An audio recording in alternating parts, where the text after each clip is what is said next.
दूर तक निगाह में है गुल खिले। अरे आमच्या गणिताच्या मॅडम, नमस्कार मॅडम. नमस्कार.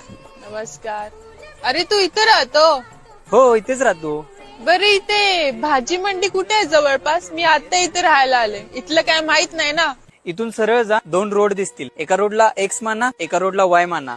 काय मानायचंय ती माना, पण हे रोड सोडू नका. पायथागोरसचा थेरम वापरून पहिल्या बाजूचा वर्ग अधिक दुसऱ्या बाजूचा वर्ग बरोबर कर्ण याची जी किंमत येते तेवढ्या डिग्रीनं आपल्याला टर्न मारायचं. Sine theta plus cos theta हे गुणसूत्र वापरून पावले टाकत जा आणि 200 मीटर मध्ये किती पावलं होतील ती मोजा आणि त्याला 3.5 ने गुणा करा आणि चालत राहा. समोर मच्छी मार्केट आहे, तिथे एक नाला आहे. त्या नाल्यावरून तुम्हाला उडी मारायची आहे. पळत येऊन 8.5 प्रति किलोमीटर वेगाने तुम्हाला उडी मारायची. -4.3 अधिक 2.5 कंसात 80 डिग्री अँगलने तुम्हाला बेंड व्हायचंय. समोर बाजारपेठ आहे. आज बाजार नसतोय, त्यामुळे तिथल्या भाजीपाल्यांना आपण एक्स मानू.